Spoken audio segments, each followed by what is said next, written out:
So, as you saw by the title of today's video,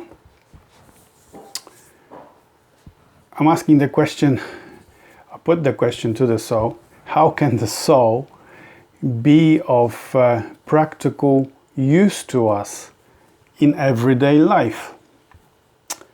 And I have spoken about this before, actually many times, but this is a few news stories that I'd like to add to this subject.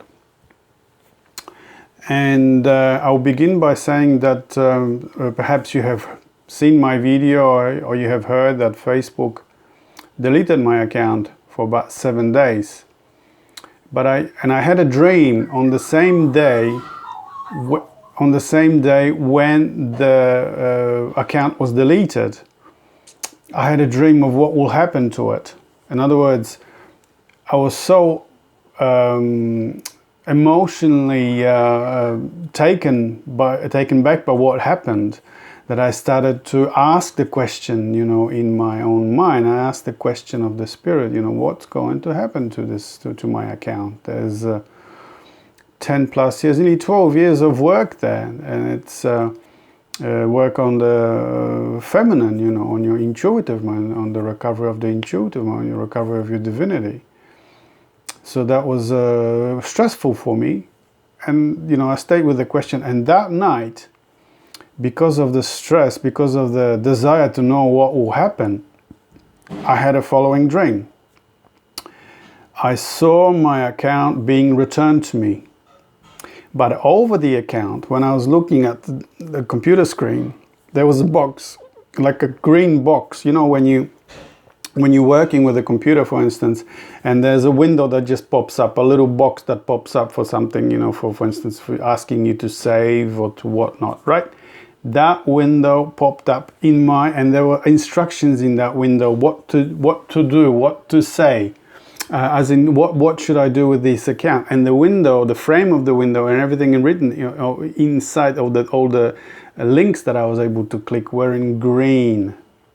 And if any of you are familiar with the color green, who uses the color green on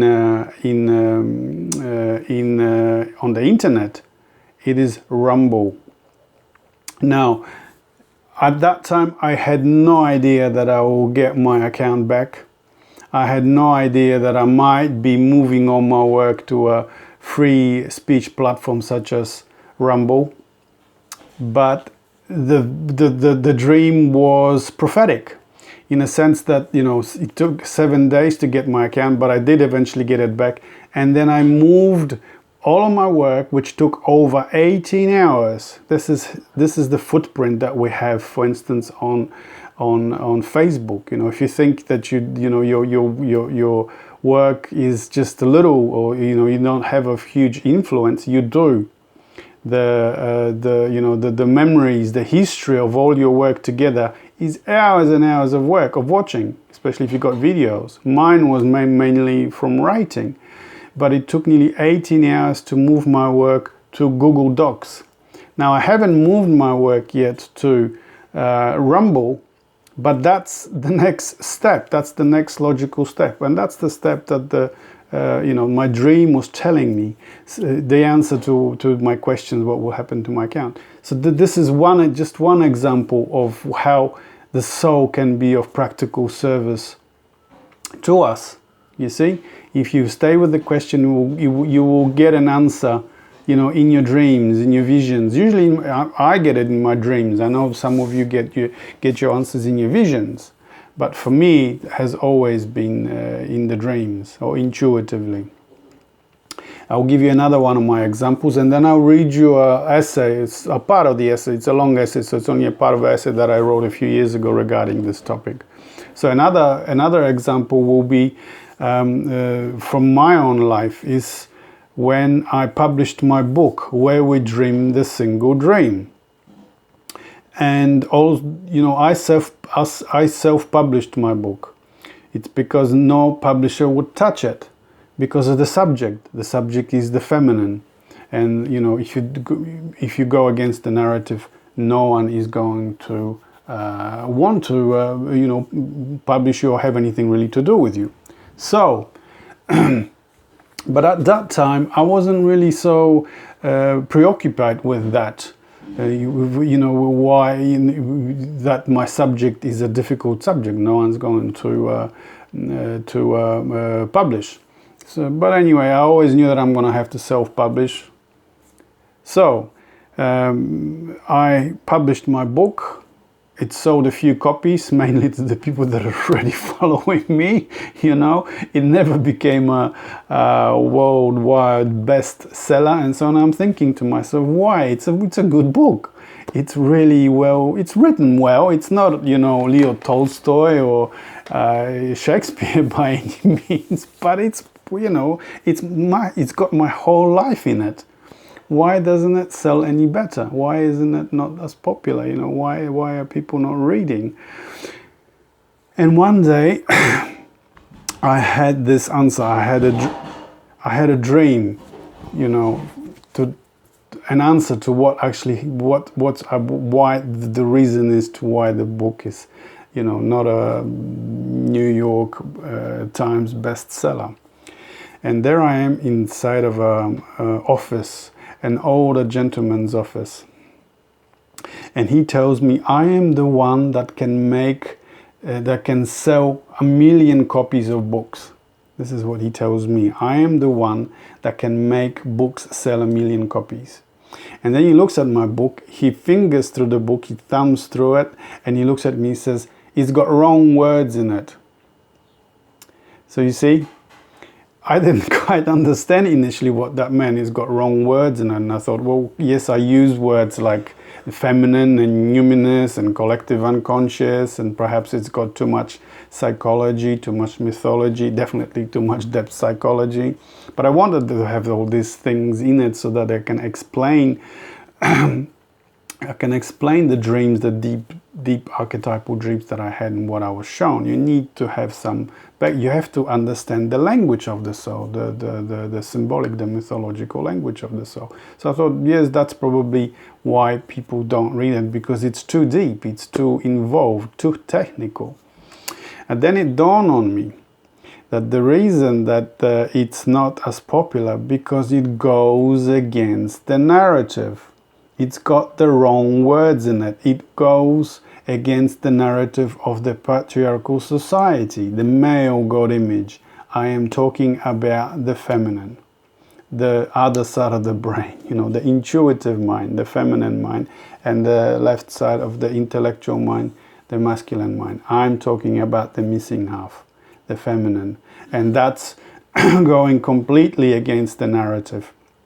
And if you're going against the narrative, with such words as the goddess, as the feminine divine, as intuitive or mystic, even using the word mystic, shamanism, your books, your writing, your books, your work is going against the narrative, and it's not going to do well in the society at all. People won't understand it because they're not used to these kind of words. In other words, like the image of the old man that was giving me advice, that's my inner self, yeah? He was saying, it's got wrong words in it. So that was the answer to that. And, you know, I'm fine with that. The message is what it is, and you have to go with it. You can't just change it to appease the public, to appease the masses. So, having said that, giving you a few examples of how the soul can be, or how the soul, what I mean by the soul are dreams, are visions, are intuitive insights, art, poetry. How can that be of practical service to you in everyday life? I'll read you some of the essay that I wrote 5 years ago, perhaps 4 years ago, something like this. And it goes like this. The soul can throw its self-luminous light to know the future, to see around corners in dreams, and even to enlighten medical solutions or solve mechanical problems, as in the wondrous story of Nicola Tesla, stroll in the park, and sudden insight into the solution of his electric motor. I have shared with you the story of Nicola Tesla, right? He was in the park in his favorite spot, and suddenly he's contemplating, he's thinking about the solution to his electric motor, and the answer just came to him in a vision. He saw it as a rotating magnet, or as a circle of rotating, and he knew that the solution to his electric motor used to be magnets with electricity, so that it rotates and it creates electricity. Yeah, it's actually in this essay, but I'm not going to go that far because we don't have that much time. I'm already halfway through my time. But I'll post the essay in the comments so you can read it for yourself. Okay, so keep going. Yeah. The numinous lamp can also, entirely contrary to any rational explanation and regardless of space and time, act like a talented psychic and connect us with the mind of another. I am sure many of you have experienced this. If you're thinking about someone, long enough, that person is just going to contact you. They're going to pop up in your life. That's how it works. This is another practical way that the soul works with you every day, yeah? And perhaps in that most mystic way, as in the story told by Tom Chetwynd, of a dreamer who dreamt the solution to the mystery of the quintessence of life, peek beyond the veil of culture to reveal those constants to all humanity, archetypes of the psyche, and beyond that to their ultimate source, identity with the feminine mystery of the light of lights. That story of Tom Chetwynd, the story went that the dreamer was asking the question, he got the answer in his dream to the quintessence, to what is the meaning of life, the quintessence, yeah? What is the source of life, or what is the underneath the quintessence of all life. And the answer was 4 by 4 equals 5. It doesn't make rational sense, but if you think about it, if you contemplate, think about it, 4 plus 4 equals 5. In other words, there's your 4, 1, 2, 3, 4, and the 5th in the center. There's the answer. You see? 4 plus 4 equals 5. Yeah? The matter and the essence, the spirit, that is the in union with matter, that is the source of everything. Okay, now I'm gonna, what are we going for time? Okay, so now I'm gonna there's a story told by I've got the story from Joseph Campbell, but it's anyway, I'll read it to you. To that end, there is a wonderful ancient story told in Bede's Historia Ecclesiastica of a shy bard called Cadman, who benefited from his soul's installing confidence in his own inner resources and his mysterious way of illuminating wisdom beyond learning. And it goes something like this. Okay? So there was a shy bard. He didn't believe in his own resources. Anyway, so I'll tell you the story. According to Bede, Cadman was a lay brother who cared for the animals at the monastery Stirionhalt, somewhere in England. One evening, while the monks were feasting, singing and playing the harp, Cadman left early to sleep with the animals because he knew no songs. So he couldn't sing because they were singing, so he left. The impression is clearly given by Sand Bede is that he lacked the knowledge of how to compose the lyrics to songs. While he slept, someone stood by him in a dream, greeted, called him by his name and said to him, "Cadman, sing me something." He replied, "I don't know how to sing. This is the reason I left the feast. I am here because I cannot sing." The personage insisted, "No matter, you must sing to me." "Well," he answered, "what shall I sing?" To which the other responded, Sing the beginning of created things." And at that, straight away, Cadman sang in praise of God, the Creator, verses he had never heard. Do you see? You see? Like I said in my own dream, there's if you stay with the questions, the answers will be given to you in your dreams. Like Cadman had his, he didn't know that he could, but how can I explain this? The inner self, the spirit, the soul will give you that ability to be creative. For instance, like Chetwynd, to sing or to write. It gave me the ability to paint. You know, the paintings behind me, the covers on my books are all my paintings. It gave me the ability to write. I began with poetry, just a few words here and there, and then eventually writing prose in my books. And now what I post on Facebook, you know, sometimes it's just a 4-liner and sometimes it's a 40-liner. You know, sometimes it's an essay like this. This is a long essay. I'm not going to go through the whole thing because we only got about a few minutes left. You know, so it gives you not the practical side of soul in everyday life will give you all these answers, but it will also install in you the confidence to do whatever it is that you need to do. But you have to ask for it. You know, like I asked, why was my book not a, you know, New York Times bestseller? And the mysterious person in my dream said, because it's using the wrong words, it goes against the narrative. Or like Chetwynd, you know, I cannot sing, but, you know, in the dream says sing. You know, the soul in the dream says sing. Chetwynd, you can sing me something. And then you, in your dreams, you can learn things in your dreams before you take them out into the everyday life. You know, it will teach you, the inner self will teach you. It will teach you to do whatever it is that you need to do.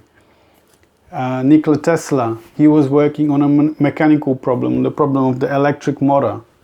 So it doesn't have to be anything spiritual. It's practical things. You're going to get help with practical things. You know, like Nicola Tesla's motor, the rotating. He saw it in his vision, the rotating magnets and electricity, the electricity that created electricity, because it was, you put some electricity in there and it creates, and you know, off it goes, it creates more, and it creates torque. You see? There's another wonderful story that I'll tell you quickly. I think it's in the essay of a chemist, a French chemist called Nicola, and he invented benzene, you know, petrol that you use in your car. And the way he invented it is he had a dream. The answer was given to, he was working on that, and he couldn't solve the molecule structure of benzene, of petrol. And he stayed with the question long enough that it actually he saw the answer in his dream. And again, it was a circle, and the molecules were aligned in a circle, and he woke up and he remembered, and that's the molecule structure of benzene. And he invented petrol, you know. So soul has infinite number of practical uses in everyday life. A lot of people say that spirituality is not practical. You have to be always praying and beating yourself over the head with the scriptures and eating avocado or shave your head and wear white robes and, you know, float around. It's nonsense. There's lots of practical uses, lots of answers to your everyday questions, to your everyday problems. But you just have to be patient. Ask the question. Stay with the question until the answer is given, and your soul becomes your inner self. That's what I'm talking about. When I mean by the feminine, when I mean by the soul or the spirit, is your inner self, your inner guide. That's probably the easiest way to. It will show you, it will teach you, it will be there with you every step of the way. But ask the questions and stay with it. And trust the answers. You gotta trust the answers. You know, I know lots of people, they get answers when they go, oh no, this can't be right. It is right. Like Tesla found out it's like, Chetwynd found out it's like, Nicola, the petrol, you know, guy found out it's like, okay? So that's all I wanted to talk to you about now, because we're running out of time. So I'll see you on the next one. Bye.